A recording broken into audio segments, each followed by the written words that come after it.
시청자 여러분 안녕하십니까? 경제전쟁꾼의 김동환입니다.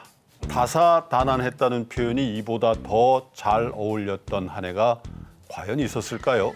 2022년 이민년 금융시장은 말 그대로 다사다난한 한 해였습니다. 인플레와의 전쟁을 선포한 미국의 연준, 그리고 공격적인 긴축 정책, 거기에다 러시아 우크라이나 전쟁 등 여러 악재들이 글로벌 금융시장을 뒤흔들어 놨죠. 시청자 여러분, 투자자 여러분도 많이 힘드셨을 텐데요. 하지만 위기와 기회는 반복되는 법이라고 하죠. 올해 마지막 경제전쟁꾼에서는 올 한 해를 뒤돌아보면서 2023년 금융시장을 대비하는 시간을 마련해 봤습니다. 최근 시장의 고민이 인플레이션과 금리 인상에서 이제 경기 침체로 옮겨지고 있는데요. 시장에서는 강도의 차이일 뿐이지 경기 침체가 온다는 건 기정사실화하는 것 같습니다. 2023년 경기 침체 가능성과 침체된 시장에서 어떤 자산군에 투자해야 하는지 함께 들어보겠습니다.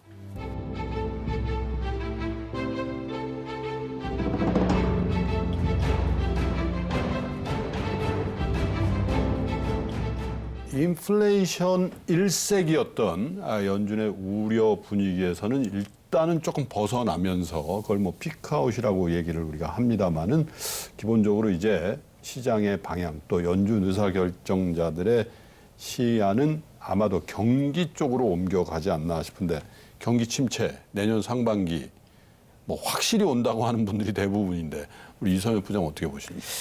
저는 생각보다 경기 침체가 강하게 오지는 않을 것 같다라고 우선 판단을 하고 있습니다. 원래 우리가 이제 경기 경착륙, 흔히 얘기하는 경기가 크게 하강을 하려면 여러 가지 변수들이 있어야 됩니다. 첫 번째는 우리가 알고 있는 것처럼 고용시장이, 즉 실업률이 급등을 하든가, 네. 또는 현재 설비 투자가 굉장히 과잉이어서 예. 이에 따른 어떤 구조조정 과정이 있든가, 아니다라면 금융위기가 와서 이게 실물 위기가 금융으로 번지면서 전체적으로 영향을 미치는 경우 우리가 흔히 얘기하는 경기 경착륙 가능성을 높다라고 봐야 되는데요. 먼저 지금 현재 보시면 시장에서 생각보다 재고 수준은 낮은 편입니다. 물론 이제 최근에 비해서는 조금 높다라고 볼 수 있겠지만 그동안 생산 방식 자체가 저스트 인 타임 방식이라 그래서 네. 낮은 재고로 가져가 있기 때문에 전체적으로 재고 수준이 낮다라는 게 우선 첫 번째로 우리가 봐야 될 부분이라고 생각을 하고요. 전체적으로 지금 글로벌 전체 산업이 공급 과잉 상태가 아닙니다. 보시는 것처럼 신산업, 흔히 얘기하는 IT라든가 플랫폼 관련해서는 물론 이제 조금 우리가 공급 과잉이 없잖아 했지만 이들은 무형자산이지 유형자산, 즉 공장이 없습니다. 따라서 구조조정할 가능성이 없고요. 오히려 우리가 아는 구경제 산업은 지금 공급 부족에 시달리고 있습니다. 따라서 우리가 흔히 얘기하는 공급 과잉, 즉 공장이 굉장히 많아서 경제가 안 좋았을 때 이를 구조조정해야 될 단계가 없다라는 점에서 놓고 볼 때도 저희들이 볼 때는 기본적인 그 경기 침체가 크게 갈 가능성이 없다고 보고요. 더 재미있는 게 역시 고용과 관련된 부분입니다. 보시는 차트 보시면 알겠지만 사람이 없습니다. 일자리에 비해서. 사람이 구조적으로 너무 없다라는 얘기는 향후에 고용시장이 안 좋아진다고 하더라도 급격하게 실업률이 올라가지 않을 가능성을 내포합니다. 따라서 이러한 점들을 감안을 한다면 경기 침체가 일정 부분 가시화된다고 하더라도 그 수준은 깊지는 않을 것이다라고 보고 있습니다. 그렇군요. 김영일 센터님 어떻습니까? 뭐 장단기 금리 역전 등 이 경기 침체에 대한 시그널이 상당히 강하게 나타났고 또 그게 한동안 지속이 되고 있단 말이죠. 김 센터장님께서는 내년도 경기 어떻게 보시는지요? 네, 우선 경기 침체가 온다라는 의견은 부장님의 의견에 동의하고 또 그 충격이 생각보다 크지 않을 수도 있다는 점에 대해서 동의하는 부분은 있습니다. 근데 조금 시각 차이가 있다라면 저는 다중 침체에 대한 가능성을 고려할 때다라는 점을 강조를 하고 있는데요. 우리가 인플레이션 리스크를 올 1년 동안 떠들었지 않습니까? 그러면 인플레이션은 분명히 봤는데 인플레이션으로 인한 리스크는 과연 무엇이냐라는 것을 한번 볼 필요가 있다라는 거죠. 주식과 채권, 부동산 등과 같은 자산 시장의 가격 조정이 있었기 때문에 이 정도를 가지고 리스크라고 과연 할 수 있느냐. 물가가 올랐기 때문에 투자가 위축된다거나 소비가 감소한다거나 여러 이런 리스크 요인을 실제로 보지도 않고 그냥 인플레이션 리스크였다라고 그냥 흐지부지 넘어가기에는 바뀐 것이 별로 없다라는 거죠. 이런 구체적인 사유가 결국은 23년 중에 시장에서 등장을 하게 된다면 23년 중에 우리가 일시적인 경기 저점을 볼 수도 있겠지만 그 이후에 순환적 회복 이후 재하강하는 위험과 충격을 만나게 될 수 있는 여지가 크다는 점입니다. 최근에 어떤 시장 경제에 대해서 1980년대와 비교하는 자료들이 많이 등장하고 있는데요. 1980년대 초에 미국의 실질 GDP가 마이너스로 전환되었었고 경제가 마이너스로 전환되니까 물가가 정점을 네. 치고 내려갔습니다. 그러면서 경기가 회복되니까 그 다음에 문제가 됐었던 것은 실질적인 고용 상황은 그 다음서부터 안 좋아졌었다는 예. 거죠. 이번에 우리가 마주하게 되는 침체는 그 침체에 대한 깊이에 대해서 우리가 논하기보다는 이 지속 기간에 대해서 좀 더 고민하고 대응을 하는 것이 필요한 때다라고 볼 수 있을 것 같습니다. 이선엽 부장님은 침체가 오더라도 그렇게 강한 침체는 아닐 것이다. 라이트 리세션. 예, 맞습니다. 그다음에 이제 김영렬 센터장님은 강한지 아닌지는 차치하고 나서 이게 회복됐다가 다시 빠지는 그죠? 다중 침체가 될 가능성이 있다. 우리 김광석 실장님께서는 2023년 그레이트 리세션이라면서요. 네, 엄청난 리세션. 네. 많이들 좀 그렇게 받아들이시는 것 같은데요. 예. 이 회색 그림자가 그동안의 글로벌 리세션이 왔었을 때 네. 그 경로가 이러하다라는 뜻이고요. 월드뱅크에서는 진단하기를 이 저자를 저는 만나고 왔는데 저 빨간색 선에 와 있다. 이게 무슨 말이냐면 아직 침체 안 왔다라는 표현입니다. 그러니까 22년 현재 경제가 녹록치 않죠. 네. 뭐 고물가, 고금리, 고환율 하면서 무역 적자, 경상수지 적자 좋은 게 하나도 없습니다. 굉장히 어렵다라고 이야기하시지만 예. 사실 더 어려운 건 내년이다라는 뜻이고요. 이제 본격적인 어떻게 보면 하강 국면에서 네. 플러스에서 제로를 향하는 국면을 우리는 둔화라고 하잖아요. 그리고 둔화를 지나서 마이너스를 향할 때 침체라고 표현하는데 하죠. 네. 우리는 아직 그 플러스에서 맴돌고 있다. 제로에 가깝다.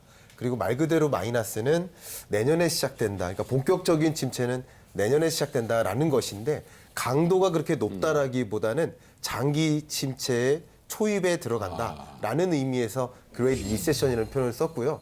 어쩌면 이제 많은 분들께 제가 해명해드리고 싶은 게 첫 번째는요. 경제 위기와 경기 침체는 전혀 다른 것이다.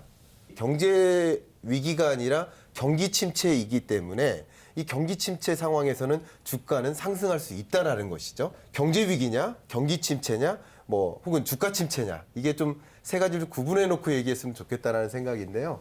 23년 경제는 L자형 침체입니다. 그러니까 V자로 완전히 꺾였다가 다시 반등하는 경제 위기 성격이 아니라 점점점 우리가 어떻게 보면 보슬비 맞고 하루 종일 비 맞으면 감기 그렇죠. 걸리잖아요. 네. 그런 느낌의 L자형 침체로 굴러가고 그게 좀 장기적으로 L자형에서 벗어나기 어려운 국면에 놓이게 된다. 그런 경기 침체 국면이다라고 그림 그리시는 게 도움이 되지 않을까 생각합니다. 그렇군요. 자, 그런데 이 미국 경제를 보니까 아마존, 메타 할 거 없이 빅테크 기업들이 이제 감원에 나서고요. 그죠? 더 이상 뽑지도 않고 그다음에 이 고용이 좀 안 좋아지면 연준이 이제 완화적인 스탠스로 좀 바꿀 거 아니야. 이런 기대감도 있긴 있는데 여전히 미국의 이 고용 지표를 보면 리세션 아닌 듯한 그런 것. 그래서 참 연준이 지금 어떻게 할지를 모르는 거 아닌가. 김영현 센터, 이 고용 지표는 어떻게 해석해야 됩니까? 노동시장에서의 인적 자원에 대한 가치가 코로나와 팬데믹 이후에 재평가되어 가고 있다는 예. 거죠. 우리가 그 팬데믹 상황에 처음 들어왔을 때 그 분석 내용이 좀 많이 있었지 않습니까? 과거 흑사병이 돌았었던 중세 유럽과 비교를 통해서 예. 당시에 그런 대전염병이 유행하고 난 이후에 어떤 노동자들에 대한 가치가 재평가받고 인본주의의 등장, 르네상스 시대로에 대한 전환 이 얘기들을 많이 해왔었던 그렇죠. 것처럼 이 플랫폼 기반 경제가 정착되기 전까지 여전히 인적 자원에 대한 의존도는 커질 수밖에 없다라는 예. 거죠. 그리고 뭐 지금 우리가 물가를 자극하는 다양한 요소들 중에서도 보면 뭐 의료 서비스라든지 주택 서비스라든지 뭐든지 서비스에 해당되는 인적 자원에 해당되는 요소 등에 대한 가치는 여전히 상승을 하고 있다는 얘기입니다. 그만큼 부족하다는 뜻이겠죠. 결국은 인적 자원에 대한 가치의 재평가는 가계의 소득 재원으로 바로 직결되는 측면이 있다 보니까 네. 생각만큼 수요 활동이 위축되고 있지가 않는 부분인 겁니다. 결국은 이 기조 자체는 그렇게 특별히 안 바뀐다라고 판단은 드는데요. 대신 현재를 기점에서 우리 기업들 입장에서의 생산 마진과 수익성 지표 등을 살펴보면 빠른 속도로 하강하고 있다는 점이 확인되고 있고 이에 또 상당 부분은 고정비에 해당되는 인적 자원의 어떤 임금과 관련된 부분 등이 영향을 주고 있는 측면 등이 있다는 점이죠. 그러면 분명히 이런 상황에 언밸런스한 부분이 지속되었을 때 시간이 경과되었을 때는 결국 기업의 영업 환경의 악화가 고용 시장에는 부정적 영향을 줄 수 있는 측면이 강한데 단지 지금으로서는 그에 따른 시차만이 존재한다고 네. 볼 수가 있습니다. 추후에 미국의 연준도 동결 기조가 유지되다가 인하의 명분이 생기게 될 거지 않습니까? 고개 트리거리 분명히 고용이다. 인하의 명분은 고용 시장의 본격적인 구조적 문제 그렇군요. 여기에서 비롯될 가능성이 크다라고 판단이 됩니다. 이번에 나온 미국의 고용 지표 보면 지표는 되게 좋은 것 같은데 속내를 뜯어보면 생각보다 고용의 질이 좋지가 않습니다. 늘어난 일자리 중에서 저 빨간색 한번 보시죠.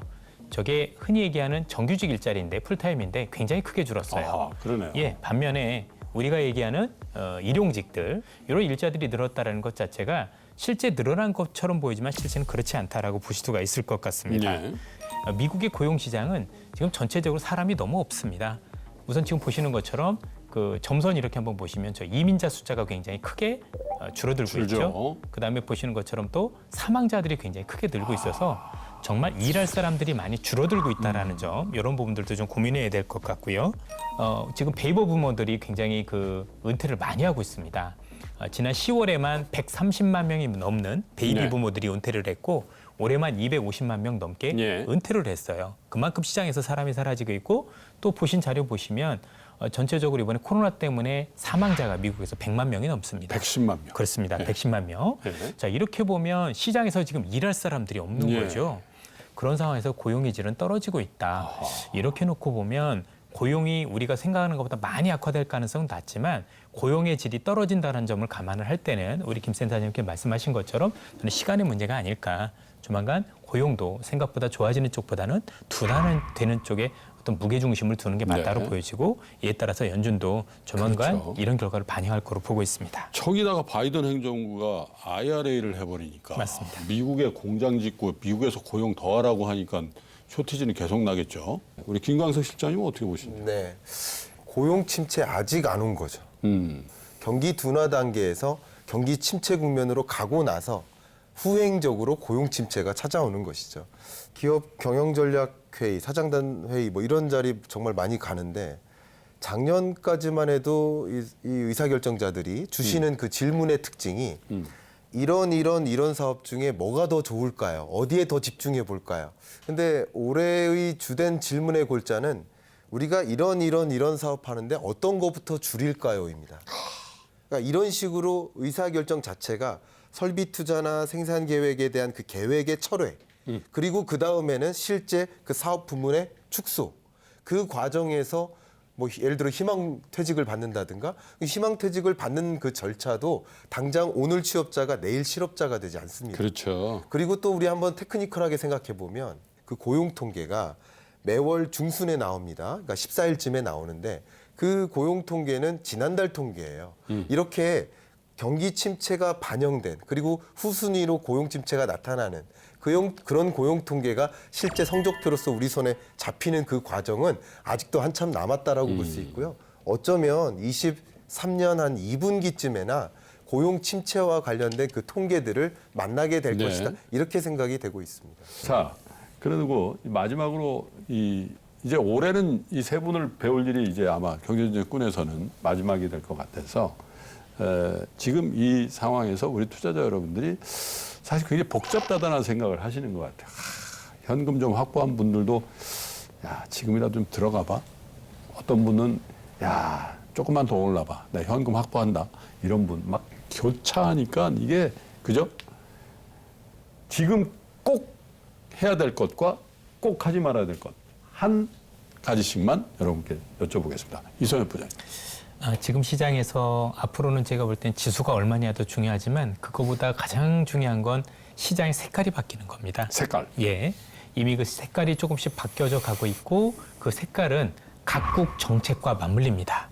앞으로 경제가 이렇게 어려워졌기 때문에 유럽이든 미국이든 중국이든 예. 한국 경기 회복을 위해서는 기존과는 다른 방식의 성장 엔진을 가동하기 마련이고 그런 성장 엔진과 관련된 정책들이 지속적으로 나오겠죠. 그러면 그 정책적 수혜주들이 향후 시장을 이끌 만한 새로운 주도주가 아닐까라고 생각을 하고 있고요.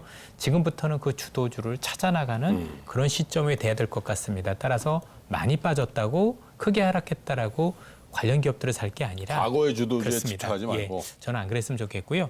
새로운 지도주들이 이미 나오기 시작을 했고 앞으로도 더 그 가능성이 있기 때문에 그쪽 관련주에 대해서 모니터링을 충분히 하신 다음에 제가 볼 때 발을 담그는 것이 향후 시장이 어떻게 되든지 간에 그 시장에 발맞춰서 수익을 낼 수 있는 길이라고 보고 있습니다. 이선엽 부장님이 항상 말씀드리는 거 있죠. 주도주와 테마주는 다른 겁니다. 예? 시장을 이끌어 나가는 에너지가 있는 종목군들, 그죠? 맞습니다. 예. 김영현 쌤. 우선은 해서는 안 되는 것 중에 하나가 지금 저희가 1시간 동안 여러 가지 얘기를 나눴지만 당분간은 조금 탑다운에 중심한 어떤 기초로 한 시나리오 그리는 것은 조금 자제하는 것이 필요한 때인 것 같습니다. 네. 너무 같은 내용을 가지고도 다양한 시각이 나올 수 있는 상황이다 보니까 투자에는 오히려 방해가 되는 부분들이 네. 많다는 점이죠. 꼭 해야 되는 부분이 있다라면 오히려 투자자의 관점보다는 경영자의 관점으로 내가 경제와 시장을 보는 것이 좀 더 필요하다고 보고 있는데 우리가 지난 몇 년 동안 유동성이 풍부하던 시대에 다양한 투자 현인들에 대해서 우리가 배워왔지 않습니까?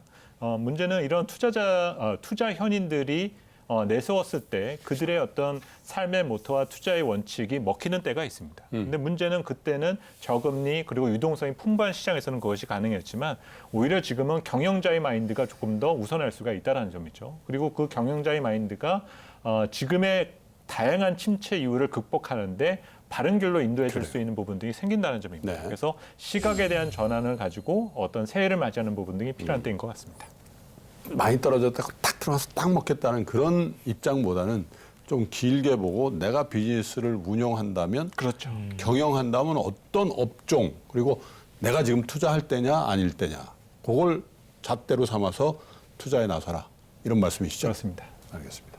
김 시장. 네, 하지 말아야 될 것은 빚지지 마라 이 말씀 드리고 싶습니다. 레버리징의 시대는 지났다. 2020년 금리 낮았을 때는 어쩌면 영끌에서 투자하는 것도 결과적으로 추천될 만할 수도 있었습니다. 그러나 22년, 23년은 여러분 남은 역사 동안 가장 높은 금리 시대가 될 가능성이 높습니다. 그만큼 높은 금리 시대일 것이기 때문에 빚져서 뭘 하려는 생각보다는 빚을 갚자라는 방식으로 의사결정하시면 좋겠고요. 네.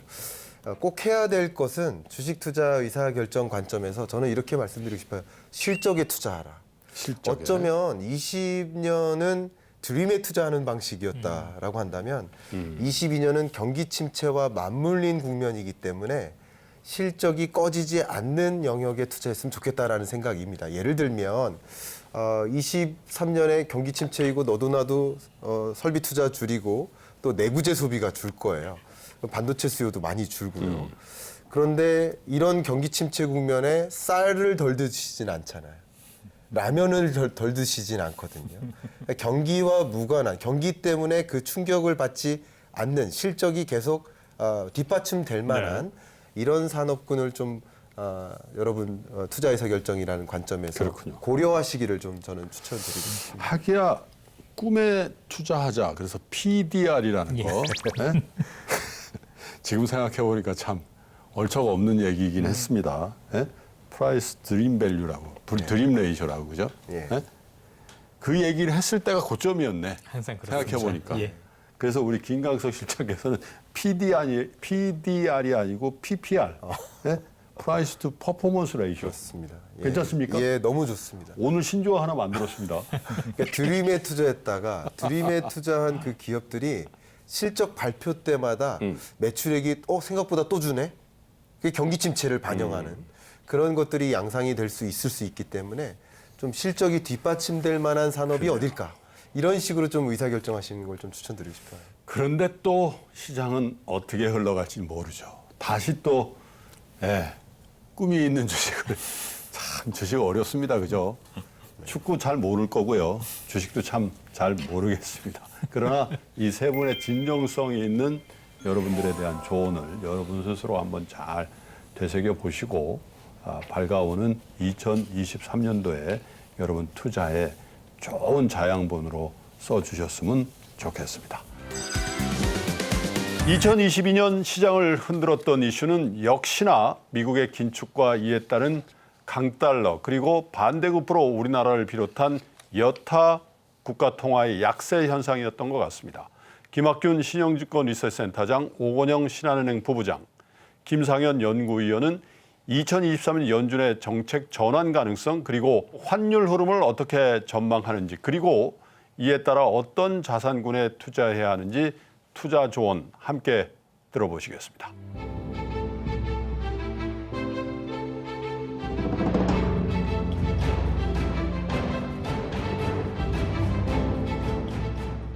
금리가 드라마틱하게 오른가 하면은 사실 드라마틱하게 올랐다가 내린 거는 환율인 것 같아요. 그죠? 뭐 금리도 조금 내리긴 했습니다만 환율처럼 그렇게 큰 변동성을 보인 것 같지는 않은데 자, 1,400원대가 훨씬 넘어갔던 게 사실 11월에 하루에 저도 이때 거의 처음 본 것 같은데 59원 10전이 내리는 그죠? 초강세 국면도 나왔고요. 그래서 이제 3호 그 1,400원대는 다시 안 올 것 같은 그런 분위기는 잡힌단 말이죠. 네. 어떻게 보고 계십니까? 근데 이제 뭐 레벨대로 말씀드리기보다는요, 그냥 전체적인 흐름으로만 말씀을 드리면 네. 지금 연준은 인플레이션과 싸우기 위해서 두 개의 칼을 쓰고 있습니다. 첫 번째는 고금리라는 칼을 쓰고 있고요. 다른 한쪽에는 강달러라는 칼을 쓰고 있죠. 달러가 강세로 가야 수입 물가를 눌러버리는 그런 역할을 하게 되는데 이 두 개의 칼을 너무 많이 쓰다 보니까 오히려 이게 너무 세게 휘두르다 보면 주변에 있는 사람들이 다치거든요. 그래서 이머징 시장이 특히 고금리와 강달러 네. 때문에 너무너무 힘들어하는 겁니다. 네. 그래서 이 분위기가 조금씩 바뀌기 시작했던 게 언제부터 바뀌냐면 10월, 11월을 지나가면서 바뀌게 되는데 10월 중순에 G20 재무장관 회담이 있었습니다. 네. 그때 논의의 주제 중에 하나가 일본을 비롯해서 신흥국들, 넌유에스 국가들의 재무장관이나 중앙은행 총재들이 일괄적으로 연준이 너무 세게 금리 인상을 하고 일방적인 강달러를 가져가는 게 스피로버라고 하죠. 미국의 통화 정책이 다른 국가에 영향을 준다는 얘기를 하고 있고 그렇게 됐을 때는 오히려 다른 국가들이 힘들어지면서 미국에게도 되려 영향을 주는 이른바 스필백 효과가 나타날 수 있어. 이제 이런 경고를 네. 날리게 되고 여기에 대해서 파월 의장이나 브레이너드 부총재 같은 경우도 네. 상당 부분 공감을 했다. 이제 이런 얘기가 나오기 시작을 합니다. 그때부터 사실 달러원 환율의 상승세가 조금씩 좀 잡히기 시작을 했었고요. 네. 그때도 여전히 1,400원대였죠. 근데 이제 그 11월로 들어오게 되면서 G20 정상회담이 있었죠. 네. G20 정상회담을 앞두고 반기 환율 보고서가 발표가 됩니다. 반기 환율 보고서에서 미국이 어떤 얘기를 하게 되냐면 일본이라든지 한국이 외환 시장에 개입해서 일방적인 달러 강세를 억제하려는 정책을 썼는데 네. 여기에 대해서 기존에는 절대 그렇게 외환 시장에 개입하면 안 돼요. 시장 원리가 중요해요 하던 미국이 뭐라고 하냐면 힘들면 개입할 수도 있죠. 뭐 이제 이런 식으로 이제 말을 바꾸게 되거든요. 그게 사실상 원달러 환율을 한번 끌어내린 요인이 됩니다. 그래서 아까 이제 59원 떨어졌던 거 말씀해 주셨는데 그 전에도 직전에도 한 1,420원 정도 하던 환율이 1,370원까지 훅 주저앉았습니다. 먼저. 그런 다음에 뭐가 발표가 되냐면 소비자 물가 지수가 기대보다 예상보다 조금 더 많이 안정이 된 걸로 나오죠. 네. 그러면서 여기에 대해서 비둘기적인 코멘트들 결국엔 금리 인상 속도를 조절할 수 있어요라는 이 비둘기 코멘트가 함께 딱 맞물리게 되면서 달러원 환율이 하락을 한 겁니다. 근데 여기서 하나의 모순은 뭐냐면 예를 들어서 강달러와 고금리로 싸우고 있는데 만약에 연준이 약간 물러나게 되면서 약달러와 저금리가 된다면 그럼 다시 물가가 강해질 수가 있지 않습니까? 그럼 연준 입장에서는요. 약달러 저금리로 가는 건 부담스러울 거고요. 고금리와 강달러도 부담스러울 겁니다. 그러면 더 강해지는 고금리 강달러보다는 현재 레벨에서의 고금리 강달러 네. 요거를 유지하면서 더 내려오는 것들을 제한하게 되겠죠. 그러면 지금처럼 1,300원 위쪽 레벨에 이런 강달러 기조가 이어지면서 물가를 장기적으로 잡아가는 이른바 장기전을 대비하는 전략 중에 하나가 나오게 되지 않을까 이제 그렇게 보고 있습니다. 그렇군요. 저는 이거를 이제 뭐 펀더멘탈 측면에서 많이 말씀을 주셨으니까 저희는 달러 스마일 이론이라는 게 있어요. 유명한 이유죠. 네, 그거 가지고 좀 말씀을 드리면 흔히 스마일이 이렇게 포물선을 그리잖아요. 그래서 양극단에 미국이 정말 경기가 너무 좋을 때, 그러니까 이륙한다 테이크오프를 써서 하드 테이크오프라고 쓰고 그리고 정말 안 좋을 때는 경착륙한다 그래서 하드 랜딩이라고 양극단에 있습니다. 그럴 때는 일반적으로 역사적으로 달러가 강했었어요. 안전자산 선호에 대한 그 심리가 컸었고 실제로 그런 지위를 유지하고 있었으니까. 근데 이번에도 미국이 정말로 강한 부분들도 있었지만 금리를 계속해서 빨리 오르게 되면서 거기에 따라서 달러가 연동되는 부분들도 있었지만 그렇게 고금리를 계속해서 유지하다 보면 하드랜딩, 경착륙이 불가피할 수도 있을 거다라는 부분들도 달러에 대한 수요를 좀 매집 계속 강하게 유지시켰던 것 같아요. 근데 방금 전에 말씀 주셨던 것처럼 G20에서 합의, 그리고 이러한 부분들이 신흥국을 배려하고 미국 내의 국채 유동성을 걱정한다는 것 자체가 물가가 아니라 금융 안정으로 무게중심을 옮겼다는 거예요. 그러니까 그러다 보니까 글로벌리 금융 안정을 꾀하겠다는 얘기는 물가 우선 모르겠고 엄청난 경착륙은 막자라는 겁니다. 네. 그러다 보면 달러 스마일에서 달러가 약세가 되는 부분들이 바로 그 중간에 저점에 이렇게 굴곡에서 제일 밑에 있는 게 소프트한 랜딩 또는 마일드한 리세션을 반영하는 거거든요. 그래서 지금 앞으로는 어떻게 될지 모르겠지만 저는 조금 하드한 리세션을 좀 보고 있는데 지금 어쨌든 5%에서 유지를 하고 그리고 금융 안정을 꾀하고 지켜보자라는 부분들이 시장으로 하여금 마일드한 리세션에 대한 가능성, 기대감들을 높여줬기 때문에 강달러 부분들이 조금은 돌아섰다라고 저는 좀 판단을 하고 있습니다. 그 워낙에 이제 뭐 금리를 특별히 더 많이 보시잖아요, 네네. 김창훈 의원께서. 이제 미국의 기준금리는 뭐 5% 레벨에서 한동안 유지되거나 뭐 내년 하반기로 가면서 이른바 피봇이 나올 가능성에 대해서 열어두시는 거잖아요. 네. 이미 미국의 10년짜리 기준금리죠. 미국의 장기금리나 우리의 실세금리의 기준에 대해서 3년물이 많이 빠지긴 했어요. 네, 엄청. 레벨을 어떻게 좀 전망을 해볼 수 있을까요? 내년 금리 전망? 근데 방금 질문 주셨었을 때 내년 하반기 정도의 연준의 피봇을 이제 보느냐고 이제 질문 주셨는데 우선 피봇 자체가 그냥 인상을 중단하는 거다라 그러면 우선 상반기 중으로 실현이 될 것 같아요. 근데 네. 흔히 과거에 얘기했던 인하로의 피봇은 사실 지금 피봇의 그 전형적인 의미는 인하로의 피봇이죠. 그렇죠. 네. 그렇기 때문에 지금 시장이 한 11월부터 인하를 프라이싱하고 있는데 예. 반영하고 있는데 저는 우선 그렇게 빠르게 인하기로 접어들지는 않을 것 같아요. 여태까지 잭슨홀하고 9월 FOMC 그리고 조금 톤은 달라졌지만 모든 연준위원들이 지금 얘기하고 있는 게 데이터를 보고 얘기하자라고 하는 상황에서 임금 상승률이 아직 꺾이지 않았고 타이트한 예. 고용 시장이라고 하면 그 부분들이 빠른 시일 안에 금리를 인하하면서 다시 물가나 기대 인플레이션을 부추기는 정도로 전환할 가능성들이 좀 낮다라고 생각을 하고 있습니다.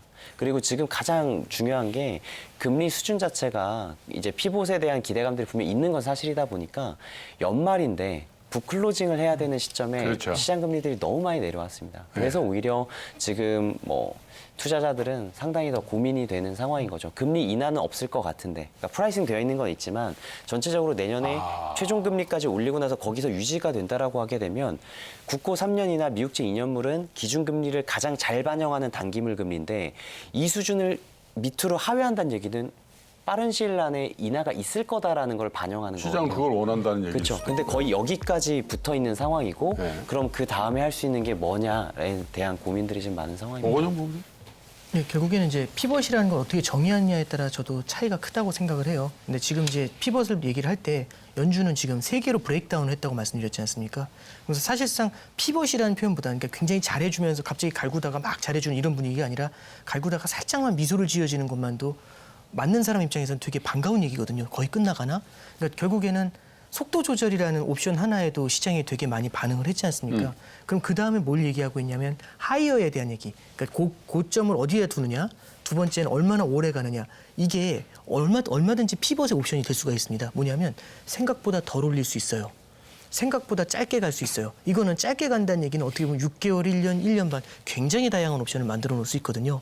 그러면 아마 연준이 올해 8, 9월 달 잭슨홀 이후에 봤던 것처럼 너무 완고한 모습으로 시장 변동성을 확대시키는 것보다는 시장이 너무 힘겨워하는 듯한 모습을 보여주면서 강달러와 고금리가 너무 강해지면 이럴 때는 약간씩 그 금리 고점에 대한 얘기, 그다음에 금리 인상 고금리를 유지하는 이 기간에 대한 얘기 이런 걸 통해 가지고 네. 완급 조절에 들어갈 것 같아요. 근데 아까 말씀해 주셨던 것처럼 전면적인 우리가 생각하는 피벗은 금리 인하라고 볼 수가 있지 그렇죠. 않습니까?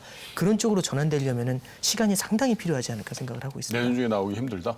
그렇죠. 내년에는 그러니까 결국에는 이게 인플레이션이 어느 정도 잡혀야지 얘기가 가능한 거거든요. 금융 시스템의 불안이 나타난 케이스가 아니면 내년 중에 기대하기는 조금 어렵지 않을까 그렇군요. 보고 있습니다. 김학규 센터. 네, 저는 주식시장 입장에서 피봇은 지금 금리의 절대 레벨이 너무 높은 것 같아요. 우리나라 종합주가지수가 지난 10년 동안 연율하로 한 2% 올랐거든요. 네. 그럼 지금 금리가 무위험으로 받을 수 있는 금리 수준이 굉장히 높고 미국을 예로 들면 20세기는 미국 주식 투자자들에게 정말 아주 좋은 시절이었는데 19세기 말인 1899년도 말에 미국의 다우지수가 65포인트였습니다. 근데 100년 지나서 99년 말에는 이게 11,400까지 올라갔거든요. 17,000% 올랐습니다. 100년 동안요. 위대한 주식의 시대였는데 근데 100년 동안 17,000% 오르려면 연율로 5.3% 그렇게 100년 쌓이면 그 대박이 납니다. 그러면 이제 주식이라고 하는 게 기본적으로 5% 내외 정도의 리턴이 있는 뭐 그런 자산인데요. 역사적으로 보면. 그럼 지금 금리는 굉장히 너무 높은 것 같아요. 그래서 그 피봇이 제 생각에는 금리 인상 속도를 늦출 거다에 대해서 뭐 주식시장에 반응할 수는 있는데 이런 것만으로 판을 바꾸기는 주식 투자자 입장 금리 절대 레벨이 높은 것 같고 네. 그렇게 본다 그러면 금리가 낮아져야 되는데 내년까지도 굉장히 절대 레벨이 높은 금리가 주식시장을 저는 압박할 것으로 봅니다. 그다지 이렇게 밝은 전망은 아닌 것 같네요. 그죠? 자, 사실 2021년 말, 2000년 말에는 상당 부분 희망이 있었고요. 2021년 말만 하더라도 내년엔 그래도 좀 도와지겠지 이런 기대가 많이 있었는데 2022년 말인 지금 현재 놓고 보면 굉장히 큰 리스크가 막 오고 있고 굉장히 큰 변동성이 오고 있다라는 어떤 두려운 마음이 훨씬 더 큰 거 아닌가 그런 생각이 들더라고요. 그래서 사실 너무 상투적인 용어일 수도 있겠습니다만은 위기가 항상 기회를 줬던 게 또 금융시장의 엄연한 사실이라서 다가오고 있는 2023년도에 이 수많은 악재가 있음에도 불구하고 어떻게 하면 우리 돈을 안전하게 좀 지키고 안전함을 넘어서는 수익을 낼 수 있을까? 여러분들이 생각하는 아세 클래스를 한 개 혹은 한 개로 도저히 안 되겠다. 2개까지 한번 써주시길 바라겠습니다. 대부분 본인들의 직업을 반영하신 것 같다는 생각도 드네요. 자, 하나, 둘, 셋 한번 들어주십시오. 하나, 둘, 셋. 네. 김학균 센터님, 주식, 가로치고 소부장 스타일의 주식. 그 다음에 신한은행에서 나오신 호근영 분, 예금 분산. 그 다음에 채권 애널리스트 출신인 김상훈 위원님은 채권 플러스 현금. 자, 채권 플러스 현금부터 얘기 좀 들어보죠. 우선 아까 말씀 주셨는데 저희가 이번 사이클에서 핵심은 계속해서 말씀드리지만 하이어 포 롱거입니다. 그러니까 네. 물가나 고용시장이란 후행지표가 드라마틱하게 예전 수준으로 연준이 타겟하는 수준까지 빠지지 않는다라 그러면 고금리가 유지가 될 거예요. 그러면 아까 말씀 주셨던 주식하고 채권의 그 수익률을 비교해 봤었을 때 네. 채권은 어쨌든 디폴트가 나지 않으면 정해져 있는 금리를 따박따박 받을 수 있는 거고 이제 만기 때 다 그 금액을 받을 수 있는 거기 때문에 저희는 채권의 시대가 좀 오고 있다라고는 보고 있어요. 그러니까 지금 2년 동안 채권 금리가 금리 인상과 물가 상승률로 인해서 거의 90년대 대학살 이후로 그 이후로보다도 더 최악의 성과들을 그렇죠. 저희가 지금 경험해 왔는데 이러한 부분들이 결국에 하이어 포 롱거 기조에서 금리를 지금 올린 것만큼 더 올릴 수 있을 정도의 수요가 받쳐주지는 않는다라고 생각합니다. 그러니까 멈추다가 한두 번 정도 금리를 올릴 수는 있겠지만 그게 그러면 2년 동안 금리를 끌고 올라갔던 것만큼의 임팩트는 없을 거다라고 생각을 해서요. 그래서 뭔가 안전자산에 대한 선호도가 분명히 한번 로테이션이 일어나는 국면들이 일어날 거다라고 보고 있고 현금이라고 적은 이유 또 하나 적은 이유는 뭐냐면 여기서 금융 안정을 꾀하지만 고금리를 유지하는 과정 중에서 금융 시스템이 불안해져서 크레딧 이벤트가 발생할 수 있는 가능성들을 저희가 배제는 할 수 없거든요. 네. 그러면 일시적으로는 모든 자산들이 다 약세로 가기 마련입니다. 그러고 나서 로테이션이 가장 먼저 도는 게 국채로 들어오긴 하는데 그래서 채권이라고 적었지만 그러려면 그때 돈이 있어야 되지 않겠습니까? 그렇기 때문에 현금을 뭐 예금이나 이런 쪽에 들어놓고 있었던 부분들을 짧게 가져가다가 만약에 만기가 됐었을 때 그때 가장 유망한 종목들이나 가장 많이 저평가되고 가장 많이 빠졌던 부분들의 자산군에 투자를 할 수 있는 현금을 좀 비축해 두어야 된다라고 생각을 해서 이렇게 딱 적었습니다. 뭐 금고에 현금을 갖다 놓으라는 게 유동성 관리를 하라. 그렇죠. 이런 말씀이시죠? 네네. 예. 채권으로만도 좀 불안하다. 이런 말씀하신 거고요. 네. 예금 분산입니다. 이제 자산이 아니죠. 사실 예금이 자산이 되는 거고 예금 분산은 자산이 아닌데 예금 분산이라는 단어를 쓴 거는 예금도 결국에는 1개월짜리도 있고 5년짜리도 있습니다. 예금도 기간에 따라 다 다르거든요. 네. 그리고 어떤 의미에서는 고정금리부 채권하고 똑같은 그렇죠. 역할을 합니다. 사실 김상훈 위원 말씀하신 거하고 궤가 거의 똑같은 게 예. 현금하고 채권을 가져가자는 말씀하셨다는 얘기는 현금으로는 굉장히 단기채를 붙이는 거고 현금에 준하는 그리고 장기채를 하나씩 가져가자는 얘기인데 결국에는 지금 보시면은 금리가 올라갈 때는 예금을 짧게 가지고 가야 될 겁니다. 그래야 올라가는 금리를 테이크하면서 가겠죠. 근데 예. 만약에 금리가 어느 레벨에서 고점을 이루게 된다라면 거기서부터 이제 금리가 내려오게 되겠죠. 네. 그럴 때는 장기로 예금을 가져가야 될 겁니다. 근데 금리가 오르면 단기, 금리가 내리면 장기. 근데 만약에 내년에 금리의 고점이 나오면서 금리가 오르다 내리면 어떻게 해야 될까 이제 이런 생각이 들 수 있거든요. 그러면 이때는 단기 예금의 비중을 당장은 높게 가져가지만 나중에는 시간이 가면 갈수록 우리가 금리 고점에 대한 인식을 높이면서 장기 예금의 비중을 처음에는 단기가 많고 그다음에 장기가 적다가 단기를 줄이면서 장기를 늘려가는 이런 전략들이 우리한테는 좀 필요하지 않을까 싶고요. 그럼 이제 앞서 말씀해 주신 것처럼 그럼 채권도 있잖아라는 말씀하실 수 있는데 제가 뭐 김상훈 위원님 저희 기분 나쁘실 수 있겠지만 이게 5년 언더 영역에서 예금하고 채권의 차이는 뭐가 있냐면 금리가 올라가면 채권은 손실이 평가 손이 나지 않습니까? 근데 예금이 중도 해지가 가능합니다. 그러면 사실상 주가가 떨어지면 그 가격에 다시 시작을 하는 게임이 될 수가 있는 거거든요. 그래서 아주 초장기 예금을 가져가기는 어렵지만 예금도 여러 영역에서는 나누어서 갈 수가 있습니다. 그래서 저는 내년에 우리가 방금 전에 말씀해 주셨던 것처럼 여러 자산이 있지만 우리가 초안전 자산이라는 걸 생각을 한다면 채권도 될 수가 있겠지만은 그래도 결국엔 전환이라는 옵션이 가능하다는 네. 중도해지라는 옵션이 붙어 있는 채권인 예금 같은 케이스도 우리가 눈여겨볼 수 있는 옵션 아닌가 그렇게 전해드립니다. 예금 초장기 예금이 몇 년까지 있습니까? 지금 5년짜리 예금까지 5년짜리? 가능합니다. 네. 5년짜리 예금 중간에 물리면 해지다. 그럼 이제 중도 해지를 하시는 거예요. 예를 들어서 그럼 5년을 했는데 금리가 올라가면 어떻게 이게 제일 걱정인 거거든요. 그렇죠. 채권에서 제일 걱정하는 게 금리가 올라가는 금리 게 상승 리스크입니다. 리스크죠. 근데 금리가 올라가는데 만기가 길면 손실이 크거든요. 근데 이제 예금 같은 경우는 그러면 중도 해지를 해서 다시 갈아타면 되니까 그 기간 동안에 손실이 나는 거죠. 그래요. 예. 네. 자, 주식 소부장 이 스타일. 금리가 높으면 장기적으로 주식이 절대로 되기가 힘듭니다. 그래서 미국이 70년대에 보면 S&P 500 지수가 한 10년 동안 연평균 마이너스 0.8이었어요. 네. 그럼 주식이란 게 재미가 없었죠. 그때 그 인플레까지 생각을 하면. 그래서 장기적으로 금리가 높으면 주식은 시장이 전체적으로 추세적으로 올라가긴 힘든데 그럼 그때 위험 자산인 주식은 언제 해야 되냐면 아주 쌀 때, 저평가될 때. 그래서 10년 정도 놓고 보면 마이너스 0.8이지만 미국의 70년대 동안 불마켓이 3번, 베어마켓이 3번 있었어요.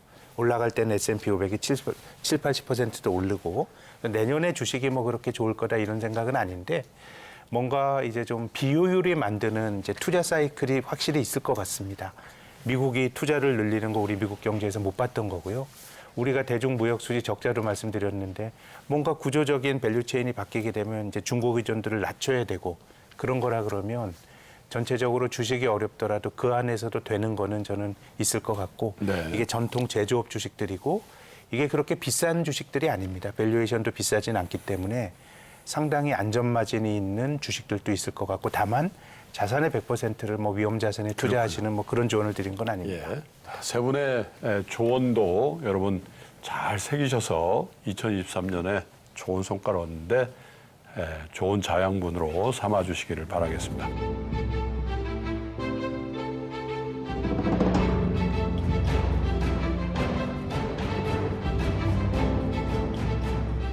이한용 본부장님, 네. 내년 경제 짧게 축약하자면 어떤 성격을 띈다고 보십니까? 이게 경기 하강이 침체를 꼭 의미하는 건 사실 아니고, 예. 근데 지금 또 침체인 것처럼 저희가 판단할 수 있는 데이터들도 나오기 시작하니까 네. 지금은 이거를 좀 확인하는 과정을 좀 거치는 구간에 진입을 했다라고 이제 판단을 하고요. 네. 그래서 뭐 저조차도 좀 헷갈릴 수 있는 부분들은 뭐냐면 재화 부분을 보면 약간 또 침체에 들어가는 것 같기도 하고, 근데 또 서비스 부분을 보면 또 그렇지 않은 것 같기도 하고.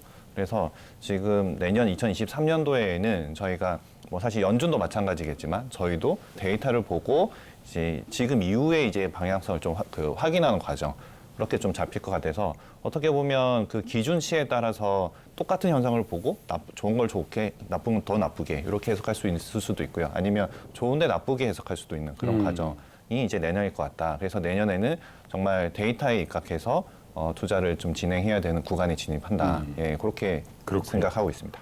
박석중 부장께서는 어떻게 생각하시는지? 40년 만에 최고치로 올라온 인플레이션을 잡기 위해서 30년 만에 가장 강한 강도의 긴축을 진행했는데요. 올해 우리가 어디에 위치해 있냐라는 걸 보면 내년도 우리가 뭘 봐야 될지에 대한 그림이 그려질 텐데 네. 금리를 올린다고 바로 수요가 부러지는 건 아닐 겁니다. 네. 이제 제가 항상 강조드리는 게 긴축이라는 건 공급과 수요의 균형점에서 수요를 부러뜨려서 예.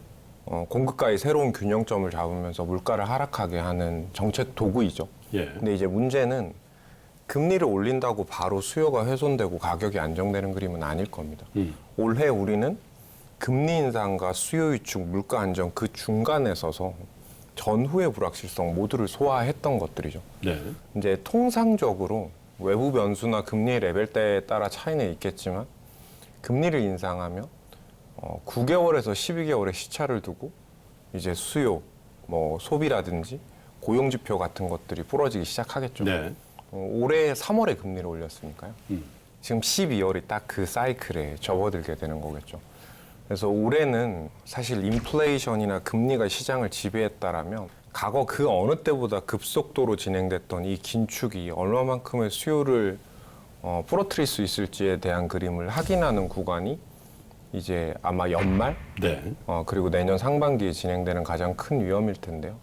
지금 IMF의 전망치 OECD 그리고 얼마 전에 발표된 연준의 경제 전망이나 주요 지표들의 데이터를 보면 사실상 침체를 가정해 놓고 우리는 얼마 만에 충격들을 이제 반영해야 나가는지에 대한 그림을 확인해야 되는 구간. 그래서 침체 여부나 성장률 둔화는 불가피합니다. 근데 앞에서 이한영 본부장이 이야기한 것처럼 어느 정도의 강한 충격의 그림으로 지금부터 이제 기업이익이나 경제 성장률이 아마 추가적으로 하향 조정될 가능성이 높아 보이는데요.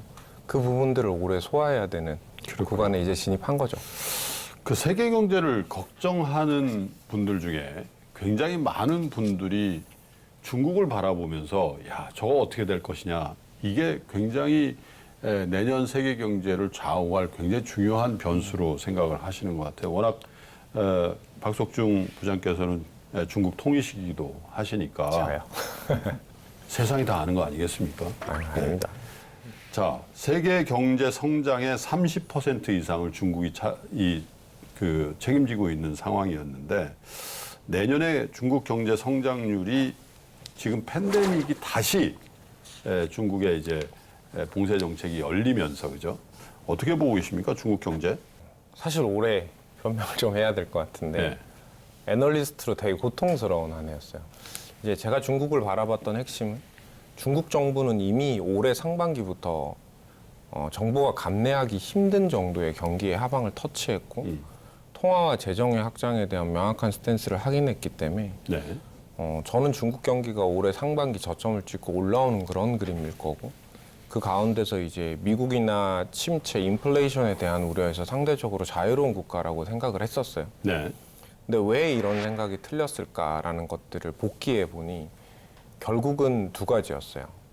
코로나 방역에 의한 소비의 급진적인 위축, 예. 그리고 재정 정책에 뒤따라가지 못하는 민간의 부동산 투자의 위축 같은 것들이 문제가 됐겠죠. 예. 그래서 제가 내년을 전망하면서 중국을 이야기할 때 내년 전인대까지 이 두 가지가 풀리는 모습이 보여줘야 된다라는 예. 이야기를 적었었는데 11월에 이 두 가지에 대한 의미 있는 변화들이 확인됐어요. 그래서 아마 주가는 리오프닝에 대한 기대감으로 정점을 찍고 그리고 다시 경제 봉쇄나 사회 시스템 우려들에 대한 이야기로 하락을 하는 모습이 보일 겁니다. 그러면 박스권의 그림을 그릴 텐데 저는 이 박스권이 우상향의 궤적을 보일 가능성이 높다라고 봐요. 왜냐하면 2, 3년 동안 눌려져 있던 수요들이 회복할 테니까요. 부동산에 대한 중앙정부의 공적자금 집행이나 대출 규모를 확대하고 정부가 보증을 쓰는 신용에 대한 완충 장치를 만든 것도 눌려있던 부동산을 정상화시키는데 아주 긍정적인 요인이에요. 다만 공적 자금이 들어간다는 건 부동산 디벨로퍼들의 부실을 실질적으로 확인을 해야 되는 것들이죠. 그럼 또다시 위험의 회피가 나오겠지만 이 또한 수요 촉진과 관련한 부분에서는 긍정적인 그림이겠죠. 네.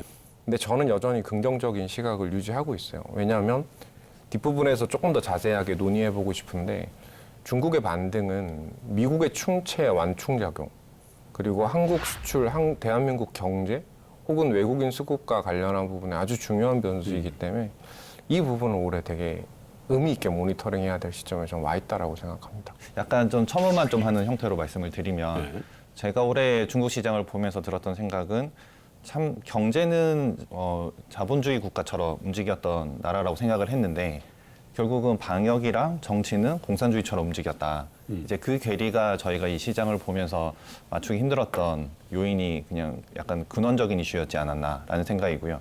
그다음에 지금 2년 동안 넘게 좀 눌러졌던 게 보면 결국은 크게는 보면 부동산 규제, 또 하나는 플랫폼 규제 요 두 개였고 직관적으로 표현을 좀 해보자면 부동산 규제는 이게 자산에 대한 그리고 자산가들에 대한 컨트롤이 좀 들어가면서 전체적인 뭐 지방 정부나 아니면 자산가들의 움직임에 좀 제약을 줬다라는 게 있는 거고 플랫폼 규제는 뭐냐면 약간 젊은 층 그다음에 소위 말하는 인센티브를 좀 많이 받는 좀 테크 기업들의 그런 약간 성장성 이런 것들이 뭐 약간 뭐 산업적으로도 그렇고 아니면 거기에 고용된 그런 사람들한테에 주는 영향도 그렇고 뭐 약간 사회적으로 다 다방면으로 좀 영향을 많이 줬다 이렇게 판단이 됩니다. 그래서 전체적으로 중국의 사회를 뭐 방역 통제도 있지만 약간 텐션적인 측면에서 좀 톤다운 시키는 그런 역할을 요 두 가지 주제가 했다라고 판단이 들고요. 그런데 지금 지난주에 경제공작회의가 만약에 연기한다나 이런 얘기들이 많이 있긴 있었는데 결국은 예정대로 했고 그다음에 이 했다는 것 자체가 정부는 의지를 피력했다라고 판단이 되고 그다음에 4년 만에 거기에 문구에 다시 삽입된 게 이런 플랫폼이나 이런 것들을 좀 활성화시키면서 소비를 진작시키겠다라는 내용이 이제 문구가 다시 삽입되기 시작을 하거든요. 그래서 뭐 내년에 저희가 지금까지 한 2년 동안 한국 시장이 별로 도움이 안 됐던 중국 시장이긴 한데 이런 규제들의 방향성이 좀 바뀌는 측면에서 보면 사실은 더 이상 발목 잡을 일은 없지 않을까. 오히려 모멘텀을 제공해 줄 수 있는 약간 우리 중국에서의 큰 모멘텀이 한국 시장에 미국에서 조금 둔화되는 모멘텀을 좀 작동시켜서 우리나라 시장을 좀 지원해 줄 수 있는 요인이 될 수 있다. 예, 그렇게 판단하고 있습니다. 2022년은 사실 중국이 발목을 잡는 그런 한 해였다. 경제 성장률 측면에서 그렇고 우리 주시장에 대한 미치는 영향, 그렇죠? 또 환율에 미치는 영향 이런 게 다 중국의 부정적인 영향이었다면 오히려 2023년은 이 미국에서 불어오는 역풍에 대한 반작용, 일종의 순풍이 중국으로부터 한반도를 향해서 불 수 있는 한 해가 될 것이다. 이렇게 보는 시각이시군요. 네, 맞습니다. 동의하시는 거죠? 네, 맞습니다.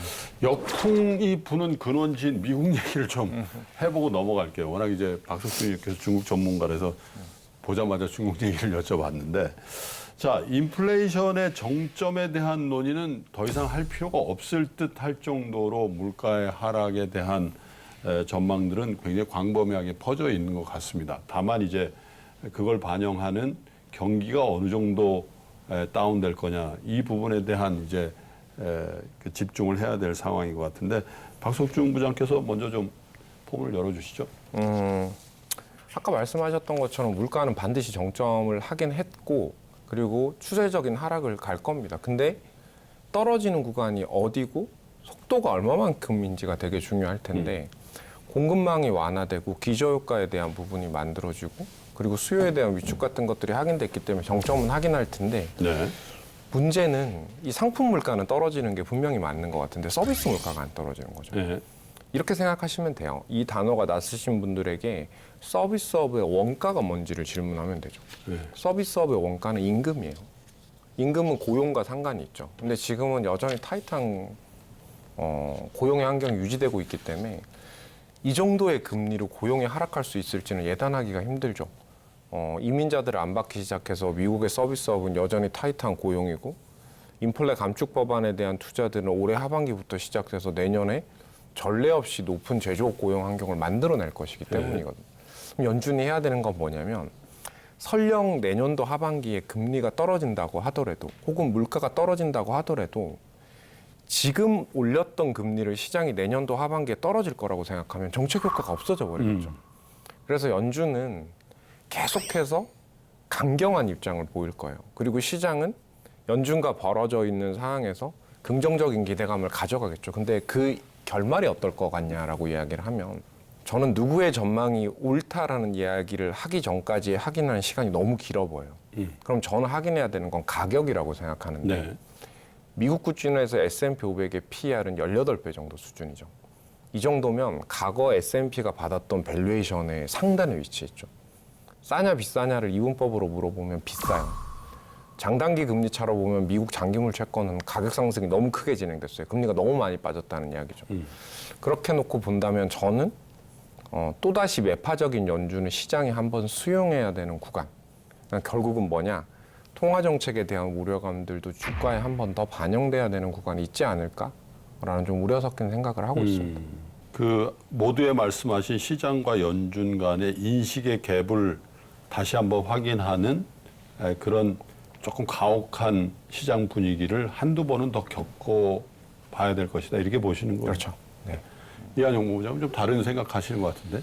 파월 의장이 지금까지 그렇게 큰 신뢰를 준 건 사실 없지만 네, 뒤늦게라도 인플레 파이터로서 지금 되게 큰 싸움을 하고 있는 과정인 거고, 근데 이제 그 끝도 어느 정도 좀 다가오고 있다라고 이제 판단이 드는 게 변곡점을 형성시켜줬다라고 저희가 할 수 있는데 사실 예. 저게 언제 내려올 건지에 대해서는 지금 의문이 드는 게 시장의 변동성이 오히려 좀 만들어주고 있다고 보면 될 것 같고요.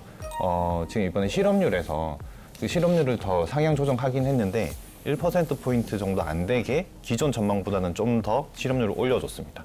그래서 저런 걸 보면서 지금 연준은 우리는 경기 연착륙이야라는 주장을 하면서 그 근원은 사실 임금이랑 고용 상태가 좋다는 거죠. 그러면서도 사실 저쪽에 내려가는 데이터들 좀 확인하고 싶은 시간 벌기에 들어갔다라고 보여져서 어쨌든 점도표상 지금 2월, 3월에 한 25 이렇게 한 2번 정도 인상을 좀 시키면 일단은 뭐 터미널 레이트 제공하는 데까지는 도달하는 거고요. 그 다음부터는 인플레이션 어차피 저희가 꺾여 내려가는 그 본격적으로 꺾여 내려가는 지표들을 2분기 정도에 확인할 것 같으니까 그때까지는 이제 연준조차도 어떻게 보면 데이터 확인하는 과정에 들어간다라고 보여져서 저는 일단 상반기 한 2번 정도 올리고 나면 그러니까 1분기 정도에 올리고 나면 인상 추세는 좀 꺾이지 않았냐. 1월, 3월. 2월, 3월 정도로 2월, 3월. 판단하면 될 것 같고요. 네. 사실 헷갈리는 이유는 사실 이런 겁니다. 그러니까 빨간색은 16세에서 19세인 거고 그다음에 녹색은 20세에서 64세까지인데 문제는 이제 비경제활동 인구에서 65세 이상이 계속 증가하고 있다는 거죠. 저분들이 이번에 언제 많이 은퇴를 했냐면 코로나 구간에 확 은퇴해버렸습니다. 그래서 저 연령대에 포함된 한 15% 정도가 은퇴를 하고 지금 안 돌아오고 네. 있는 상태고요. 그다음에 지금 트럼프 정책 이후로 이민자도 많이 감소한 상태입니다. 그래서 미국에서 전체적인 공급량이 지금 노동의 공급량이 타이트한 상황에 들어가 있기 때문에 사실 임금이 빨리 안 빠져내려오는 거 그것 때문에 지금 좋게 해석하는 쪽은 그래서 이 침체를 견딜 수 있는 체력은 있다라고 얘기하는 거고 아닌 쪽은 요거 보고 아닌 것 같은데 경제를 너무 그러니까 연준에서 정책을 계속 세게 쓰는 그런 과정이 오히려 침체를 더 빨리 촉발시킬 거다라는 그런 과정에 있어서 이거를 지금 연준은 사실은 이 2분기 정도에 확인하지 않을까라고 이제 생각을 합니다. 그래서 저는 그런 스탠스로 보면 연준의 이런 정책 모멘텀, 그러니까 통화 정책의 모멘텀은 사실 저는 9월 달, 그다음에 이번 12월로 좀 피크아웃은 했고 마무리 구간은 내년 1분기 정도이지 않을까 그렇게 판단하고 있습니다. 자, 시청자 여러분 어떻게 보셨습니까? 위기를 피할 수는 없지만 위기를 현명하게 대처한다면 훨씬 더 나은 결과가 여러분 앞에 기다리고 있을 겁니다. 2022년 고생들 정말 많이 하셨고요. 2023년에 더 멋진 한 해가 시청자 여러분 앞에 펼쳐지기를 기원하겠습니다. 저는 여기서 인사드리겠습니다. 새해 복 많이 받으십시오.